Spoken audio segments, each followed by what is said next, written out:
الحمد لله نحمده ونستعينه ونستغفره ونؤمن به ونتوكل عليه ونعوذ بالله من شرور أنفسنا ومن سيئات أعمالنا من يهده الله فلا مضل له ومن يضلله فلا هادي له ونشهد أن لا إله إلا الله وحده لا شريك له ونشهد أن سيدنا ومولانا محمدا عبده ورسوله صلى الله عليه وسلم أما بعد فأعوذ بالله من الشيطان الرجيم بسم الله الرحمن الرحيم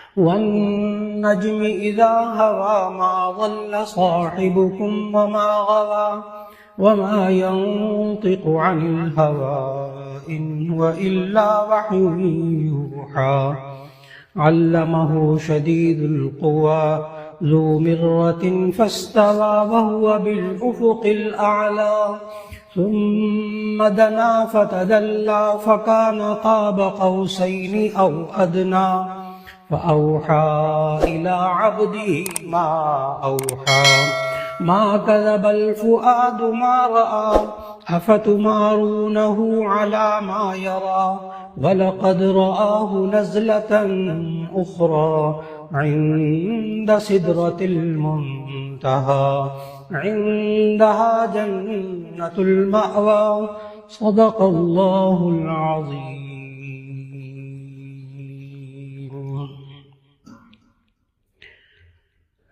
اللہ رب العزت انسانوں کو پیدا فرمایا اور ان کی ہدایت کے لیے ساری زندگی وہ کیسے گزاریں اس رہنمائی کے لیے انبیاء علیہ السلام کو بھیجا. پہلے انسان سے لے کر آخری قیامت تک آنے والے انسان کے لیے کوئی وقت ایسا نہیں گزرا کہ اللہ نے اس میں کوئی ہدایت دینے والا نہ بھیجا. اللہ تعالیٰ نے قرآن مجید میں فرمایا وَلَقَدْ بَعَثْنَا فِي كُلِّ أُمَّةٍ رَسُولًا، ہر امت کے اندر ہم نے اپنا پیغام دے کر، پیغام ہدایت دے کر انسانوں کو بھیجا. پہلے انسان کے لیے کون نبی ہوتا؟ اس کا حل اللہ نے یہ نکالا کہ پہلے انسان ہی کو نبی بنا کر بھیج دیا، آدم علیہ السلام. اور آخری قیامت تک آنے والے انسانوں کے لیے آخری نبی حضرت محمد مصطفیٰ احمد مجتبیٰ صلی اللہ علیہ وسلم کو اللہ تعالیٰ نے بھیجا. اب قیامت تک کوئی نبی نہیں آئے گا. اور انبیاء علیہ السلام کی صداقت کے لیے اللہ رب العزت ہر دور میں ہر نبی کو کچھ نشانیاں عطا فرماتا رہا. اسے معجزہ کہتے ہیں. معجزات الانبیاء ایک اصل بنیادی موضوع ہے جس میں انبیاء علیہ السلام کے ہاتھوں اللہ تعالیٰ نے جو معجزات ظاہر کروائے. معجزہ اس لفظ کا مطلب ذہن میں اگر رہے تو آگے بات سمجھنے میں آسانی ہو جائے گی انشاءاللہ. معجزہ یہ گرامر کے اعتبار سے اعجز یعجز اعجازا فہو معجز و معجزۃ، باب افعال سے اس میں فاعل کا صیغہ ہے. ہم اردو میں بھی یہ لفظ بولتے ہیں فلاں بڑا عاجز ہو گیا، بے بس ہو گیا. عاجزی اور انکساری کا لفظ بھی ہم بولتے ہیں، اسی سے لفظ معجزہ بنا. معجزہ کا معنی عاجز کر دینے والی بات.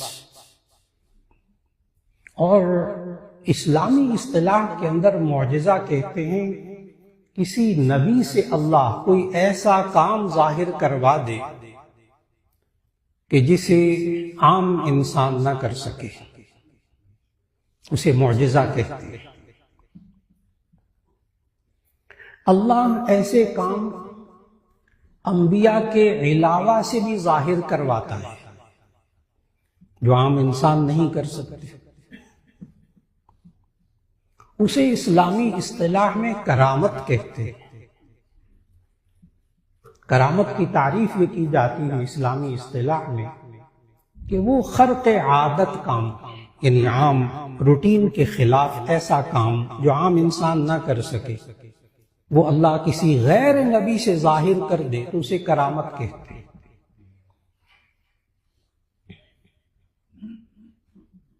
اور اگر وہ کسی غیر مسلم سے ظاہر ہو جائے، اللہ غیر مسلموں سے بھی خلاف عادت کام ظاہر کرواتا ہے،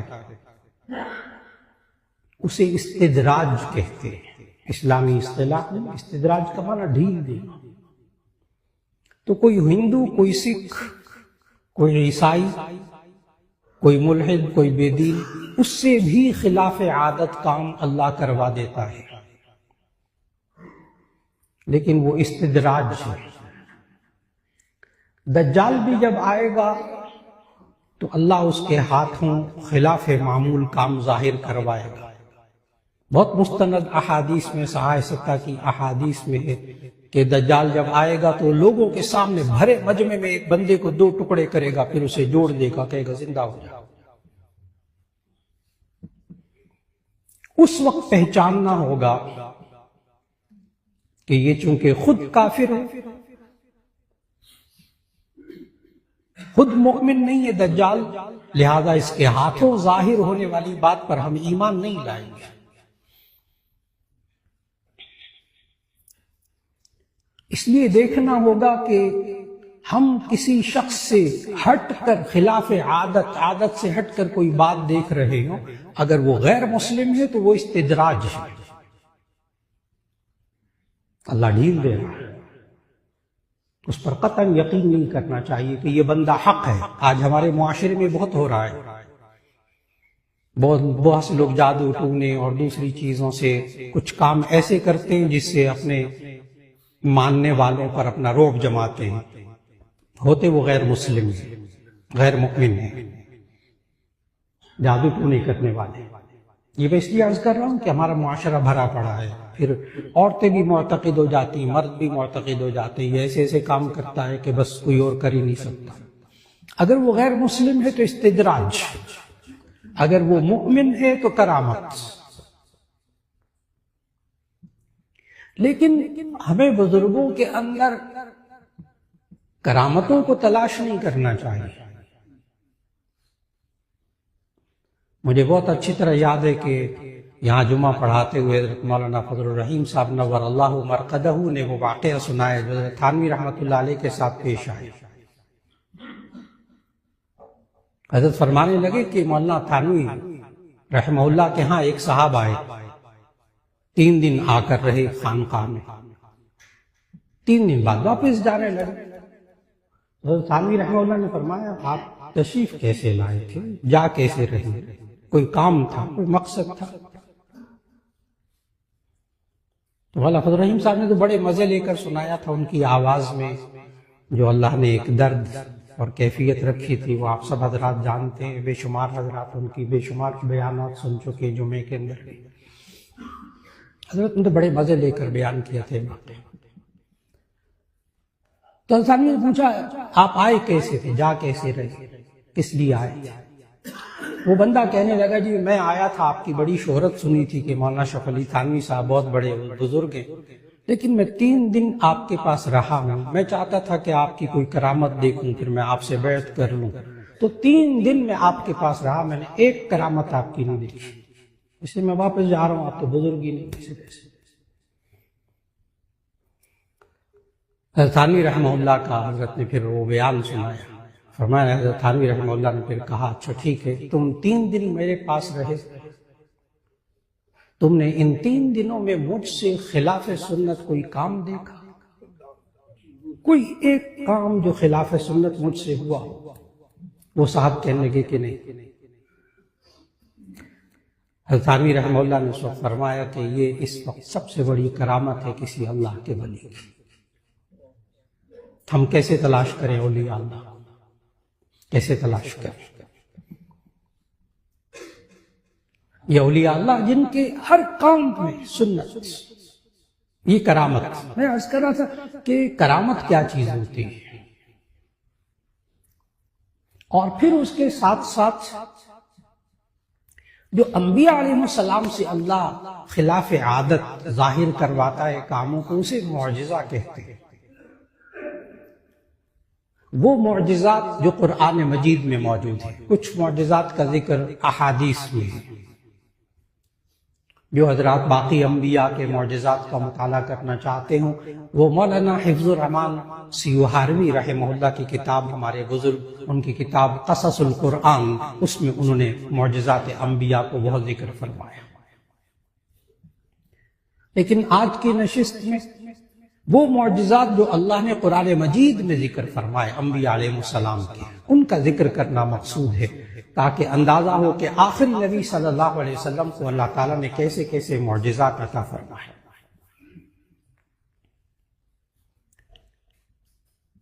قرآن مجید میں جن انبیاء کے معجزات کا ذکر ہے، ان میں اس دور کے اندر جس چیز کا کمال لوگوں کے اندر عروج ہوتا تھا، اسی مناسبت سے اللہ تعالیٰ نے معجزات عطا فرمائے۔ حضرت ابراہیم علیہ السلام، ان کے دور میں اسٹرانومی، علم فلکیات کا بڑا زور تھا، کیمسٹری کمال کی تھی، کیمسٹری کے علم کیمیا کے بڑے بڑے ماہر لوگ تھے۔ اب اگر کیمسٹری کا بھی کمال آپ دیکھنا چاہیں تو موسیٰ علیہ السلام کے دور میں جو فرعون کی ممی، یعنی اس کی لاش پر جو مسالے لگا کر اس کو لپیٹ کر رکھا گیا، بہت بڑے بڑے سائنسدان ڈاکٹر حضرات یہاں موجود ہیں، ان کے مطالعے میں یہ بات موجود ہے کہ پیتھالوجی اب بہت ترقی کر گئی، ایک چیز کے اجزاء تلاش کرنے میں، حقیقت تک پہنچنے میں کمال حاصل ہو گیا سائنس کا۔ لیکن کیا یہ کمال نہیں کہ فرعون کی ممی جو غرق ہوا تھا بحیرہ قلزم میں، اس کی لاش کو اللہ نے عبرت بنایا، تو اس لاش کو جو مسالے لگا کر، پٹیاں لگا کر محفوظ کیا گیا، آج بھی سائنسدان کہتے ہیں کہ ہم اس حقیقت تک نہیں پہنچ سکے کہ اس میں کون سی کیمیکل اجزاء لگا کر اس کو محفوظ کیا گیا۔ اس وقت سائنس، پیتھالوجی بے بس ہو رہی ہے۔ حیرت ہے، کیا کیمسٹری میں کمال تھا ان لوگوں کا، اسٹرانومی میں، علم فلکیات میں کتنا کمال تھا کہ یہ دوربین تو گلیلیو نے، عیسائی نے ایجاد کی تھی، اس سے دوربین سے پہلے وہ یونانی لوگ 7 سیاروں میں سے 5 سیارے بغیر دوربین کے زمین پر بیٹھے بیٹھے دریافت کر چکے تھے۔ اب علم کیمیا کے اندر بتایا جاتا ہے کہ زندگی اصل میں وجود میں آتی ہے حرارت سے، جہاں حرارت ہوتی وہاں زندگی ہوتی۔ زندگی کس نے دی؟ حرارت نے۔ علم کیمیا، کیمسٹری کا ایک اصول ہے۔ اور حرارت دینے والی دنیا میں 2 چیزیں ہیں، ایک سورج اور ایک آگ، ایک سورج اور ایک آگ۔ تو چنانچہ حضرت ابراہیم علیہ السلام کی قوم سورج کی پوجا کرتی تھی، آگ کی پوجا کرتی تھی۔ یہ نہ سمجھے کہ وہ بے وقوف جاہل قوم تھی، جاہل قوم نہیں تھی، علم کیمیا، اسٹرانومی کی بڑی ماہر قوم تھی۔ ہاں جاہل تھی تو وحی الہی سے جاہل تھی، انبیاء کی تعلیم سے جاہل تھی۔ وہ قوم جس میں کیمیا اور کیمسٹری اتنی مہارت کی تھی، وہ سورج کی پوجا کرتے تھے، اس لیے کہ زندگی دینے والا یہ سورج ہے۔ چنانچہ جہاں جہاں بحیرہ اوقیانوس کے وہ حصے جو کہ قطب شمالی اور قطب جنوبی کے علاقے ہیں، آپ سمجھتے ہیں کہ وہاں زندگی نہیں ہے، وہاں پانی میں مچھلی بھی نہیں، اس کی وجہ بھی کیمیا میں یہی بتاتے ہیں کہ وہاں چونکہ سورج کی شعاعیں نہیں پہنچتی، حرارت نہیں پہنچتی، اس لیے وہاں زندگی نہیں۔ تو زندگی جو دیتا ہے وہ سورج دیتا ہے، یہ اس علم کیمیا کے ماہرین کا ذہن تھا۔ زندگی ہمیں آگ دیتی ہے، اس لیے آگ کی پوجا کرتے تھے، آگ کی پوجا، آگ کو سجدہ، یہ ہمیں زندگی دیتی۔ آپ کو حیرت ہوگی آج کی بھی سائنس کے اس اتنے ترقی یافتہ دور کے اندر لوگ پتھروں کو بت خود اپنے ہاتھ سے بنا کر اس کی پوجا کرتے ہیں. حیرت ہے. آج سائنس کے اس دور میں بھی آریہ مذہب موجود ہے، مجوسی آج بھی موجود ہے، آتش پرست آج بھی موجود ہے. کراچی میں آپ ان کے عبادت گاہیں دیکھتے ہیں، ان کے گھر عبادت گاہیں ہوتی ہیں. اس کی پہچان یہ ہے کہ دونوں دروازے کے دونوں جو ستون ہوتے ہیں اس کے ساتھ ساتھ وہ مشعلیں آگ جل رہی ہوتی ہے، ہر وقت 24 گھنٹے آگ جلتی ہے. اپنے خدا کو گیٹ پہ رکھا ہوا ہے، اس کی پرستش کرتے ہیں. اس سائنس کے دور میں میں سمجھا یہ رہا ہوں کہ حضرت ابراہیم علیہ السلام کی قوم اتنی جاہل نہیں تھی، پڑھی لکھی قوم تھی، قابل قوم تھی.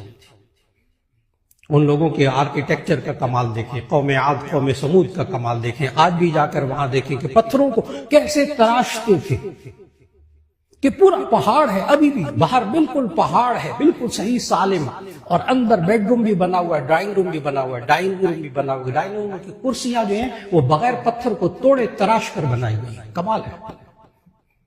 آج بھی موجود ہیں وہ کھنڈرات. اتنے کمال کی قوم ہے. چنانچہ حضرت ابراہیم علیہ السلام نے جب کہا کہ یہ سورج تمہارا خدا نہیں، یہ آگ تمہاری خدا نہیں، اس کائنات کو پیدا کرنے والا اللہ ہے، صرف اتنی سی بات کی. خود حضرت ابراہیم علیہ السلام کے بارے میں قرآن مجید کیا کہتا ہے؟ ان کے ابا جی وَإِذْ قَالَ إِبْرَاهِيمُ لِأَبِيهِ آزَرَ أَتَتَّخِذُ أَصْنَامًا آلِهَةً. ابراہیم علیہ السلام نے اپنے والد کو کہا آزر کو، کیا تم بت بناتے ہو؟ تتخذوا اصناما آلہۃ، تم ان بتوں کو خدا سمجھتے ہو. خود ہی اپنے ہاتھ سے بت بناتے تھے، اسی کو پوجتے تھے، اسی کو خدا سمجھتے تھے. جب ابراہیم علیہ السلام نے یہ کہا کہ اللہ ہے جو اس کائنات کو بنانے والا ہے،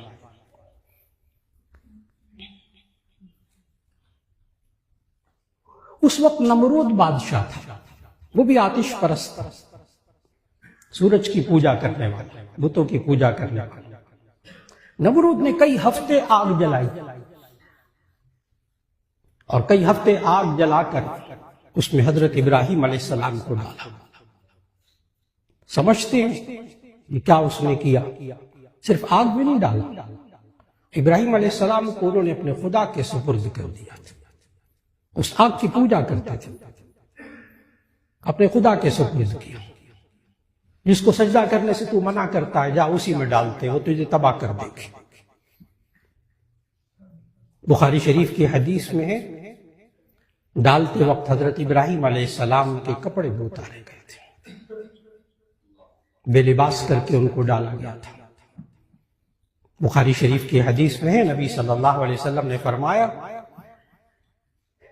قیامت کے دن جب دوسری مرتبہ سور پھونکا جائے گا اور سب لوگوں کو قبروں سے دوبارہ زندہ کیا جائے گا، تو میں دیکھوں گا کہ ابراہیم علیہ السلام کو پہلے سے جوڑا پہنا دیا گیا ہے.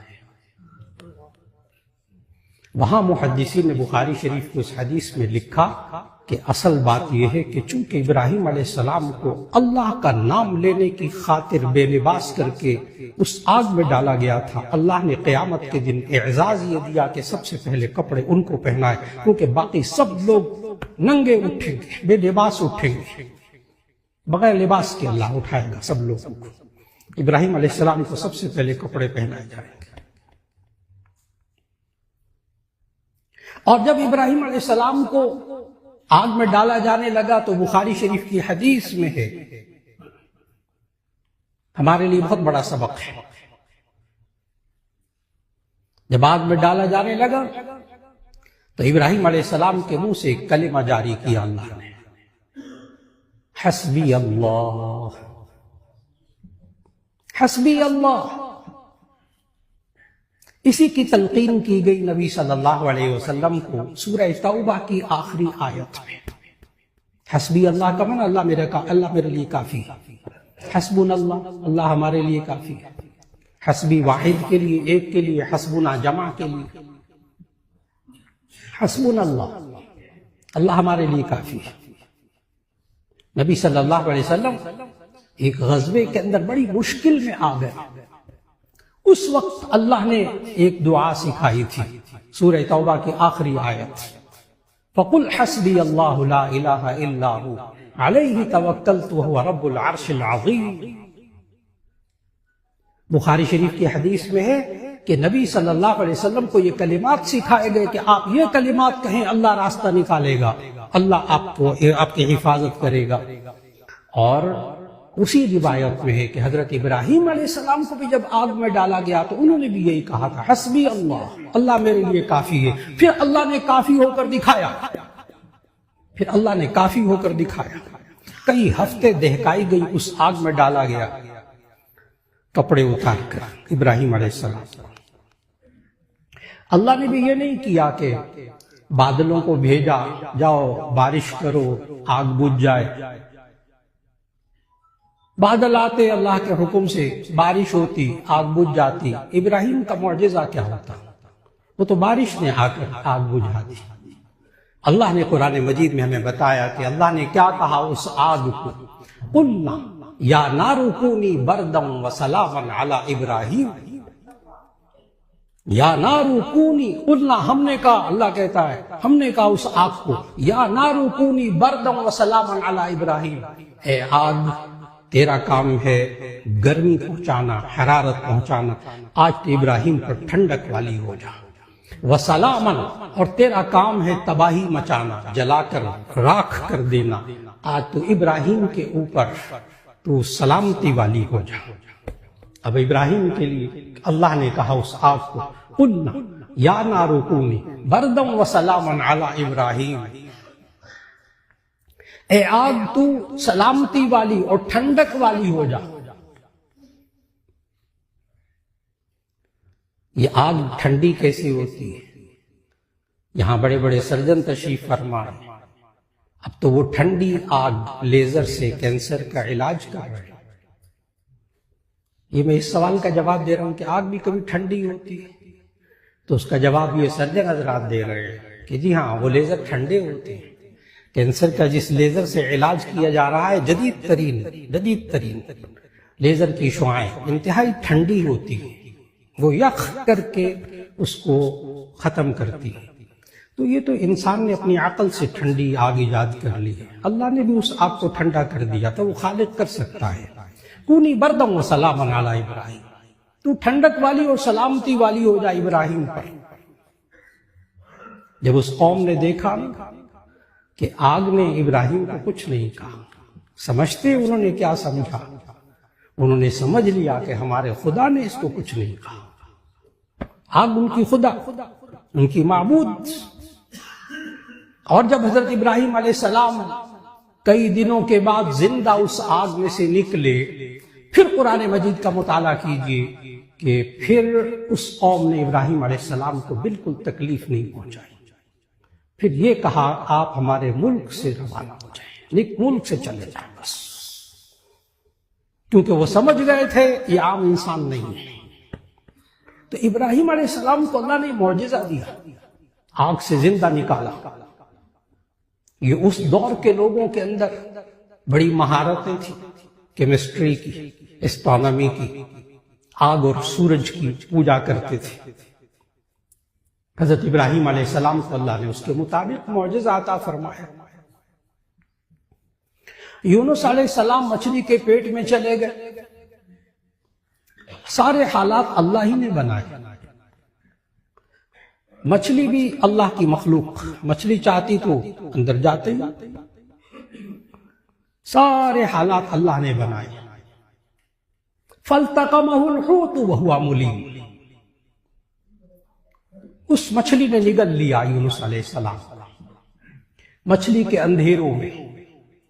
وہاں جا کر یونس علیہ السلام نے یہ نہیں کہا اے اللہ دیکھ میں تیرا کتنا نیک بندہ ہوں، اندھیروں کے اندر پڑا ہوں، سانس گھٹ رہا ہے، مر جاؤں گا میں.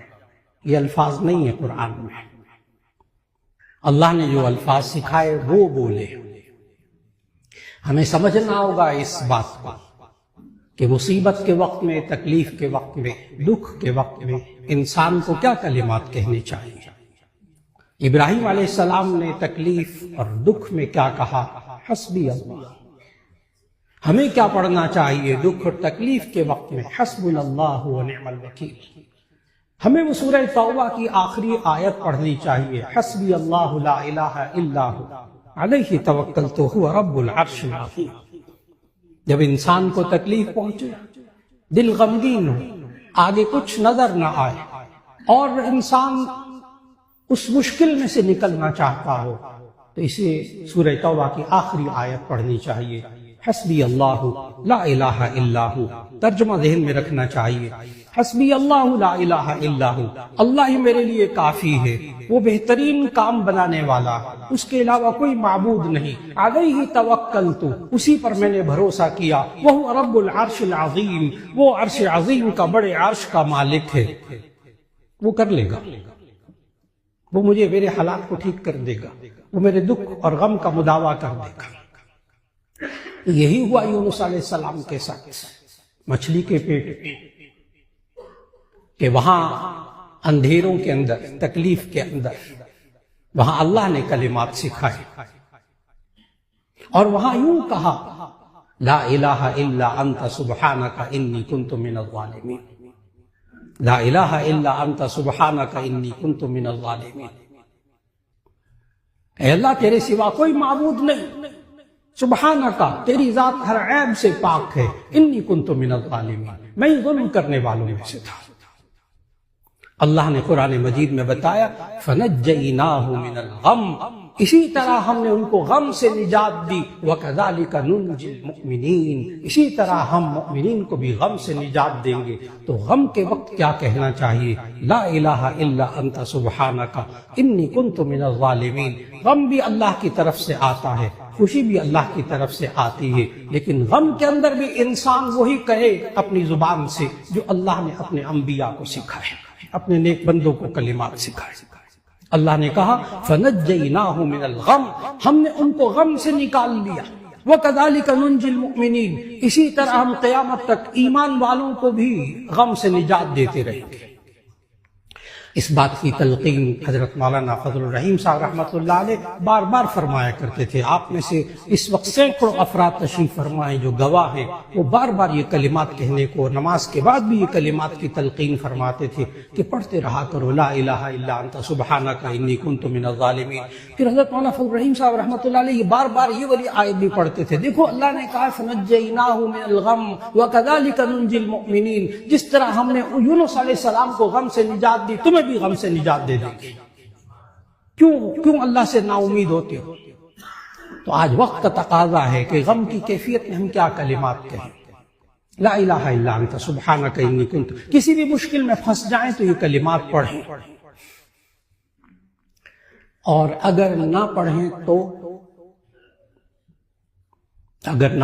تو یہ ایک سوال ہے، اس کا جواب بڑا سخت جواب ہے جو اللہ نے قرآن مجید میں ذکر کیا ہے۔ میں صرف آیات پڑھ کر اس کا ترجمہ کروں گا۔ بڑا سخت جواب دیا، نہ پڑھیں تو۔ حضرت یونس علیہ السلام کا اسی واقعے کو ذکر کر کے اللہ نے کہا کہ اس کو اللہ نے نجات دی، یونس علیہ السلام کو مچھلی کے پیٹ سے۔ لا الہ الا انت سبحانک انی کنت من الظالمین، اس کو تسبیح بھی کہتے ہیں، اس میں اللہ کی پاکی بیان ہوئی ہے، اس کو کلمہ طیبہ، کلمہ بھی کہتے ہیں۔ اللہ تعالیٰ نے فرمایا فَلَوْلَا إِن كَانَ مِنَ الْمُسَبِّحِينَ لَلَبِثَ فِي بَطْنِهِ إِلَى يَوْمِ يُبْعَثُونَ۔ ترجمہ کرتے وقت خود میں ڈر رہا ہوں۔ حضرت یونس علیہ السلام کے بارے میں اللہ نے کہا اگر وہ یہ کلمات نہ پڑھتا، لولا ان کان من المسبحین، مچھلی کے پیٹ میں نہ پڑھتا، اللہ نے کہا فلولا ان کان من المسبحین، اگر وہ یونس علیہ السلام مچھلی کے پیٹ میں یہ تسبیح کرنے والے نہ ہوتے، یہ لا الہ الا انت سبحانک مچھلی کے پیٹ میں نہ پڑھتے، للبث فی بطنہ الی یوم یبعثون، تو قیامت تک مچھلی کے پیٹ پہ رہتے۔ میں نے کہا معمولی شخص کے بارے میں نہیں اللہ نے کہا، اپنے پیغمبر کے بارے میں کہا۔ نہ پڑھیں تو پھر انسان اسی حالت میں رہتا ہے جب اللہ کی طرف رجوع نہیں کرتا۔ آج غم کے وقت میں، آج تکلیف کے وقت میں اللہ کی طرف رجوع کرنا بہت ضروری ہو چکا۔ یہی ہمیں اللہ نے سکھایا، انبیاء کے معجزات کے ذریعے سکھایا۔ اب یونس علیہ السلام کا اس مصیبت سے نکل آنا معجزہ ہے یونس علیہ السلام کا۔ ہمیں بھی اللہ نے یہ سکھایا سورۃ البقرہ کے اندر کہ دیکھو میں تمہیں ایمان والوں کو ضرور آزماؤں گا، کچھ خوف کے ذریعے، کچھ جانی نقصان کے ذریعے، کچھ پھلوں میں نقصان کے ذریعے، کچھ مالوں میں نقصان کے ذریعے۔ وَلَنَبْلُوَنَّكُمْ بِشَيْءٍ مِّنَ الْخَوْفِ وَالْجُوعِ وَنَقْصٍ مِّنَ الْأَمْوَالِ وَالْأَنفُسِ وَالثَّمَرَاتِ۔ یہاں تمام مفسرین نے لکھا ہے کہ وَلَنَبْلُوَنَّكُمْ میں خطاب ایمان والوں کو ہے۔ وَلَنَبْلُوَنَّكُمْ، یہ وَلَنَبْلُوَنَّ علماء موجود ہے، طلباء علماء موجود ہے، ماشاءاللہ سب نے گرامر پڑھی ہوئی ہے کہ عربی زبان میں سب سے زیادہ تاکید بیان کرنے کے لیے جو کلمہ ہوتا ہے، پکی بات کرنے کے لیے، وہ لام تاکید بانون تاکید ثقیلہ کا صیغہ ہوتا ہے۔ اس سے اوپر عربی گرامر کے اندر کوئی لفظ نہیں ہوتا، پکی بات ہے، ایسا ہی ہوگا۔ اللہ نے وہ لفظ لام تاکید بانون تاکید ثقیلہ کا صیغہ لا کر کہا وَلَنَبْلُوَنَّكُمْ بِشَيْءٍ مِّنَ الْخَوْفِ، ہم تمہیں ضرور بھی ضرور آزمائیں گے، تم ایمان والوں کو، بِشَيْءٍ مِّنَ الْخَوْفِ، کچھ خوف کے ساتھ آزمائیں گے، بیماری کا خوف، فلاں کا خوف۔ وَلَنَبْلُوَنَّكُمْ بِشَيْءٍ مِّنَ الْخَوْفِ، زندگی میں خوف سے گھبرانا نہیں چاہیے۔ کیا کرنا چاہیے؟ ابھی عرض کرنے لگا۔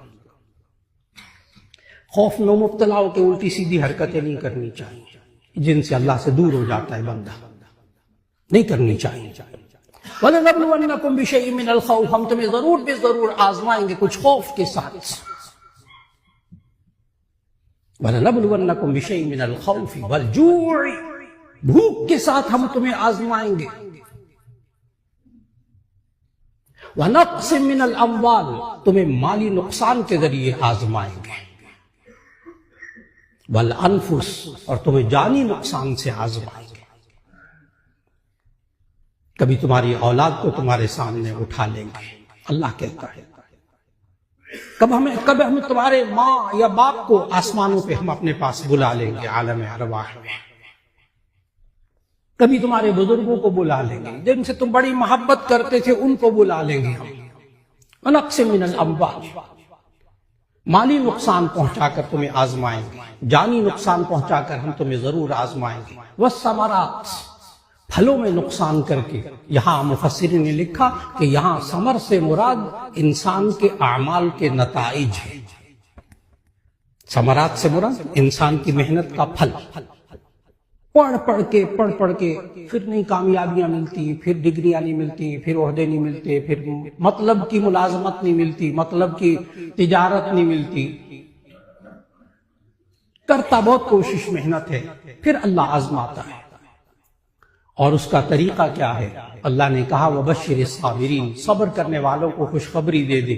الَّذِينَ إِذَا أَصَابَتْهُمْ مُصِیبَةٌ، کہ جب ان کو کوئی مصیبت پہنچتی ہے، قَالُوا إِنَّا لِلَّهِ وَإِنَّا إِلَيْهِ رَاجِعُونَ، تو یوں کہتے بے شک ہم اللہ کے لیے ہیں اور اللہ کی طرف لوٹ کر جانا ہے۔ اب آگے پتہ اللہ نے کیا کہا؟ جو لوگ جانی مالی نقصان پہنچنے پر غم کی کیفیت میں، دکھ کی کیفیت میں، نقصان اٹھانے کی کیفیت میں، کاروباری نقصان اٹھانے کی کیفیت میں، جب انسان دکھ کی کیفیت میں ہوتا ہے تو اس کو انا للہ و انا الیہ راجعون پڑھنا چاہیے، بے شک ہم اللہ کے لیے ہیں اور اللہ کی طرف لوٹ کر جانا ہے۔ عام طور پر ہمارے معاشرے میں یہ انا للہ و انا الیہ راجعون یہ کسی کی وفات پر ہی پڑھا جاتا ہے، اور نبی کریم صلی اللہ علیہ وسلم نے پتہ کیا سکھایا کہ اگر کسی کے جوتے کا تسمہ بھی گم ہو جائے تو وہ انا للہ پڑھے۔ حدیث کا ترجمہ سنایا، کسی کے جوتے کا تسمہ بھی گم ہو جائے، یعنی یہ بھی غم ہوا ہے تسمہ کدھر گیا، انا للہ پڑھ لے۔ انسان مزاج بنائے جب کبھی زندگی کے اندر اللہ جانی نقصان سے، مالی نقصان سے، پھلوں میں نقصان سے، بھوک سے، خوف سے اللہ آزمائے، یہ بندے کو یہ کلمات کہنے چاہیے۔ کیوں؟ یہ کلمات سے اللہ کی طرف رجوع کرتا ہے یہ بندہ، بے شک ہم اللہ کے لیے ہیں اور اللہ کی طرف لوٹ کر جانا ہے، انا للہ و انا الیہ راجعون، یہ بندہ کہتا ہے۔ پھر اس بندے کے ساتھ کیا ہوتا ہے؟ یہ انا للہ کہنے والے بندے پر جو خوف میں مبتلا، جانی نقصان، مالی نقصان میں مبتلا، غم کی کیفیت میں ہے، اس بندے کے ساتھ اللہ کیا کرتا ہے؟ اللہ نے اگلی آیت میں بتایا، اولئک علیہم صلوات من ربہم ورحمہ، یہی وہ لوگ ہیں جن پر اللہ کی طرف سے پھر رحمت نازل ہوتی۔ اصل مقصود یہی ہے۔ اللہ اب ہم پر، ہمارے بزرگوں کو ہمارے درمیان سے اٹھا لیا، اب اللہ کیسے رحمت کرے گا کہ ہم ان کے لیے دعائے مغفرت کریں، ہم کہیں انا للہ و انا الیہ راجعون۔ تب اللہ ان کے جانے کے بعد بھی اللہ نے اس آیت میں وعدہ کیا، اولئک علیہم صلوات من ربہم ورحمہ، یہی وہ لوگ ہیں جن پر اللہ اپنی رحمت نازل کرتا ہے، واولئک هم المہتدون، اور یہی لوگ ہدایت یافتہ ہیں۔ بالکل اسی طرح انبیاء علیہ السلام کے اوپر جب ایسے حالات آئے، اللہ نے قرآن میں ان کو بطور معجزے کے ذکر کیا ہے، معجزے کے ذکر کیا۔ ابراہیم علیہ السلام کا معجزہ، یونس علیہ السلام کا معجزہ۔ لیکن اس دور میں جو معجزات ہوتے تھے، اس دور کے جو معجزات ہوتے تھے، وہ معجزات ایسے ہوتے تھے، ماشاءاللہ ماشاءاللہ، اہلا وسہلا مرحبا۔ اس دور کے جو معجزات ہوتے تھے، وہ معجزات چونکہ وہ انبیاء ایک خاص وقت کے لیے ہوتے تھے، وہ معجزات جو انبیاء علیہ السلام کو عطا کیے گئے اس دور میں وہ ایک خاص قوم کے لیے نبی بنا کر بھیجے جاتے تھے۔ ابراہیم علیہ السلام کو معجزہ دیا، وہ اس قوم کے حالات کے مطابق، یونس علیہ السلام کو معجزہ دیا ان کے حالات کے مطابق۔ موسیٰ علیہ السلام کے دور میں فرعون جادوگروں کے بل پہ حکومت کرتا تھا، وہاں جادوگروں کے بل پر اس کی حکومت چلتی تھی۔ ذہن میں رکھیے گا، یہ جو فرعون تھا اس نے نبوت کا خالی دعویٰ نہیں کیا ہوا تھا، اس نے تو کچھ اور کہتا تھا۔ قرآن مجید نے ہمیں کچھ اور بتایا، وہ کہتا تھا انا ربکم الاعلی، میں تمہارا سب سے بڑا رب ہوں۔ چنانچہ موسیٰ علیہ السلام نے جب بتایا کہ رب تو اللہ ہے، اس نے پھر مقابلے میں جادوگروں کو اتارا۔ پوری تفصیل قرآن مجید میں موجود، آپ پڑھتے ہیں کہ اس نے جادوگروں کو میدان میں اتارا۔ ان جادوگروں نے فَأَلْقَوْا حِبَالَهُمْ وَعِصِيَّهُمْ يُخَيَّلُ مِنْ سِحْرِهِمْ أَنَّهَا تَسْعَىٰ، وہ ساری رسیاں انہوں نے ڈالی، وہ سانپ بن گئے۔ اللہ نے موسیٰ کو کہا القِ عصاک فَإِذَا هِيَ تَلْقَفُ مَا يَأْفِكُونَ، آپ اپنی لاٹھی ڈال دیجئے۔ انہوں نے لاٹھی ڈالی، وہ لاٹھی سارے سانپوں کو کھا گئی۔ فَأُلْقِيَ السَّحَرَةُ سَاجِدِينَ، سارے جادوگر سجدے میں جا پڑے۔ وہ پتہ ہے سجدے میں کیوں جا پڑے؟ یہاں بڑے بڑے ماہر حضرات تشریف فرما ہے مختلف میدانوں کے۔ جب انسان کسی فیلڈ کا بہت ماہر ہوتا ہے، اگر اس کے سامنے کوئی بندہ آ جائے گا تو بڑا ماہر قسم کا، تو اسے یہ پتہ چل جاتا ہے یہ میری فیلڈ کا بندہ ہے کہ نہیں، یہ میرے میدان کا بندہ ہے کہ نہیں۔ وہ جادوگروں کے سامنے بھی جب دیکھا کہ ایک لاٹھی نے سارے سانپوں کو نگل لیا، جادوگر جادو کی حقیقت کو جانتے تھے، اسے معلوم ہو گیا انہیں سب کو کہ یہ موسیٰ جو ہے یہ ہماری فیلڈ کا بندہ نہیں، کچھ اور ہے۔ فَأُلْقِيَ السَّحَرَةُ سَاجِدِينَ، سارے جادوگر سجدے میں جا پڑے تھے۔ قَالُوا آمَنَّا بِرَبِّ مُوسَىٰ، وہ موسیٰ کے رب پر ایمان لے آئے تھے۔ بڑی دھمکیاں لگائیں فرعون نے، وَلَأُصَلِّبَنَّكُمْ فِي جُذُوعِ النَّخْلِ وَلَتَعْلَمُنَّ أَيُّنَا أَشَدُّ عَذَابًا وَأَبْقَىٰ، میں تمہیں کھجور کے ان تنوں کے اندر تمہیں پھانسی پہ لٹکاؤں گا اور دیکھوں گا تم میرے سے زیادہ کون عذاب دینے والا ہے۔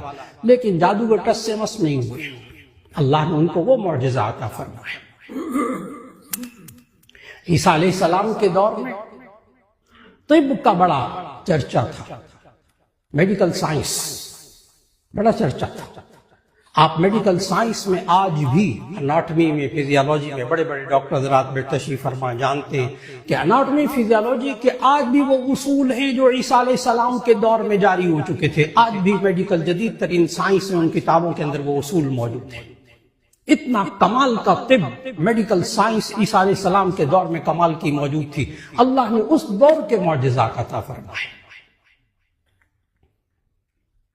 اور عیسیٰ علیہ السلام کو اللہ نے معجزہ کیا دیا، فَأُبْرِئُ الْأَكْمَحَ وَالْأَبْرَصَ بِإِذْنِی، کہ اللہ کے حکم سے پیدائشی نابینا کے آنکھوں پر ہاتھ پھیرتے تھے، اس کی بینائی واپس آ جاتی تھی، اور برس زدہ شخص کو وہ اس پہ ہاتھ پھیرتے تھے تو اس کی ساری تندرستی واپس آ جاتی تھی۔ یہ اللہ نے عیسیٰ علیہ السلام کو اس دور کے معجزات عطا فرمائے۔ اور عیسیٰ علیہ السلام نے آ کر کہا، سورہ صف کی آیت 4 میں اللہ نے بتایا، وَإِذْ قَالَ عِيسَى ابْنُ مَرْيَمَ يَا بَنِي إِسْرَائِيلَ إِنِّي رَسُولُ اللَّهِ إِلَيْكُمْ مُصَدِّقًا لِمَا بَيْنَ يَدَيَّ مِنَ التَّوْرَاةِ وَمُبَشِّرًا بِرَسُولٍ يَأْتِي مِن بَعْدِي اسْمُهُ أَحْمَدُ، کہ عیسیٰ علیہ السلام نے اپنی قوم سے کہا تھا کہ میرے بعد ایک ایسے رسول آئیں گے، ان کا نام احمد ہوگا صلی اللہ علیہ وسلم، اور جب وہ تشریف لائیں گے تو ایسی صورت میں اللہ نے ان کو، چونکہ قیامت تک کے لیے اللہ نے نبی بنانا تھا، احمد مجتبی محمد مصطفیٰ صلی اللہ علیہ وسلم کو قیامت تک کے لیے نبی بنانا تھا، اس لیے ان کو جو معجزات دیے وہ ایسے معجزات دیے جو کہ قیامت تک آنے والے انسان نبی صلی اللہ علیہ وسلم کے کسی معجزے تک نہیں پہنچ سکیں گے انشاءاللہ۔ ان معجزوں میں سے ایک معجزہ جس کو آپ 15ویں پارے کے شروع میں پڑھتے ہیں اور 27ویں پارے میں سورۃ النجم میں پڑھتے ہیں، سبحان الذی اسری بعبدہ لیلا من المسجد الحرام الی المسجد الاقصی الذی بارکنا حولہ لنریہ من آیاتنا انہ هو السمیع البصیر، پاک ہے وہ پروردگار جو راتوں رات اپنے بندے کو مسجد اقصی سے، مسجد حرام سے مسجد اقصی تک لے گئی، مکہ سے بیت المقدس تک لے گئی، راتوں رات 40 راتوں کا سفر تھا اس دور میں اونٹوں پر، وہ اللہ راتوں رات اپنے بندے کو لے گیا، اور پھر اس کے بعد مسجد اقصی سے سدرۃ المنتہا تک کا جو سفر ہے وہ اللہ نے سورۃ النجم میں بیان کیا۔ آج کی اس نشست میں جہاں انبیاء علیہ السلام کے معجزات کا تذکرہ تھا، وہاں ہمیں آج کی نشست میں یہ بات بھی معلوم ہوئی کہ ہمیں انبیاء علیہ السلام کی زندگی سے اللہ نے سکھایا کہ جب اللہ تعالیٰ کوئی غم کی کیفیت نازل کرے، کوئی دکھ کی کیفیت نازل کرے، اس وقت رجوع الی اللہ کی ضرورت ہے۔ جیسے حضرت ابراہیم علیہ السلام کو آگ میں ڈالا جانے لگا، انہوں نے حسبی اللہ کہا بخاری شریف کی حدیث کے مطابق، اور نبی کریم صلی اللہ علیہ وسلم کو اللہ تعالیٰ نے یہی کلمات سکھائے سورہ توبہ کے آخر میں، حسبی اللہ لا الہ الا ہو علیہ توکلت وہو رب العرش العظیم۔ اور پھر اللہ نے سکھائے ہمیں وہ کلمات کہ اگر انسان کو دنیا میں کوئی دکھ، غم، تکلیف پہنچے تو اسے کہنا چاہیے انا للہ و انا الیہ راجعون، کہ وَلَنَبْلُوَنَّكُمْ بِشَيْءٍ مِّنَ الْخَوْفِ وَالْجُوعِ وَنَقْصٍ مِّنَ الْأَمْوَالِ وَالْأَنفُسِ وَالثَّمَرَاتِ وَبَشِّرِ الصَّابِرِينَ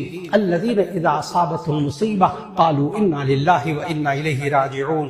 آج ہمارے درمیان گزشتہ جمعے میں ہم یہ دعائیں کرتے تھے کہ اللہ حضرت مولانا فضل الرحیم صاحب دامت برکاتہم کو اللہ شفا عطا فرما دے۔ آج پہلا جمعہ ہے کہ حضرت اس دنیا میں موجود نہیں، اور اللہ نے یقیناً ان کی قبر کو جنت کے باغوں میں سے ایک باغ بنایا ہوگا۔